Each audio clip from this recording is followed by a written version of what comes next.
ពីព្រេងនាយមានសត្វអណ្ដើកមួយនិងសត្វស្វាមួយបានដើររកចំណីក្នុងព្រៃថ្ងៃមួយពួកវាបានប្រទះឃើញដាវជែកមួយដើមតូចដែលគេកាប់ផ្ដាច់ហើយបោះចោលនៅមាត់ព្រៃអណ្ដើកក៏និយាយថាយើងចែកគ្នាដាំទៅស្វាឆ្លើយយើងយកចុងទៅដាំឯងយកគល់ទៅដាំទៅអណ្ដើកក៏យកគល់ចេករបស់វាទៅដាំនៅត្បៃទឹកដោយស្រោចទឹកនិងថែទាំយ៉ាងយកចិត្តទុកដាក់បំផុតចំណែកស្វាវិញវាក៏យកចុងដើមចេករបស់វាទៅដាំដែរតែវាមិនបានថែទាំដោយអណ្ដើកទេព្រោះវាគិតថាគ្មានផ្លែទេ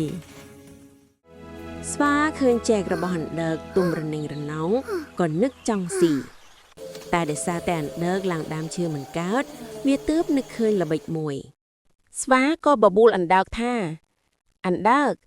ឯងឡើងដើមចេកមិនកើតទេទុកឲ្យយើងឡើងបេះឲ្យឯងស៊ីចុះស្វាក៏ឡើងទៅលើដើមចេកហើយបេះចេកស៊ីម្នាក់ឯងរួចក៏បោះសម្បកចេកទទេឲ្យអណ្ដើកខឹងណាស់តែមិននិយាយអីទេវាគិតក្នុងចិត្តថាចាំមើលតែឯងចុះមកអណ្ដើកក៏ទៅរកបង្គោលឬស័យស្រួចមកដោតព័ទ្ធជុំវិញគល់ចេក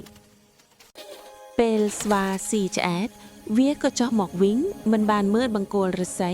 ក៏បានចាក់ទម្លុះពោះស្វារហូតដល់វាស្លាប់ទៅអណ្ដើកឃើញស្វាស្លាប់ក៏មានការសោកស្ដាយយ៉ាងខ្លាំង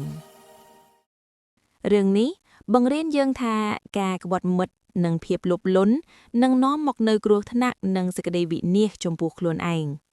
ការរស់នៅជាមិត្តនឹងគ្នាត្រូវមានភាពស្មោះត្រង់និងការចែករំលែកការក្បត់ទំនុកចិត្តមិត្តភ័ក្តិគឺជាការបំផ្លាញទំនាក់ទំនងនិងសន្តិភាពក្នុងជីវិត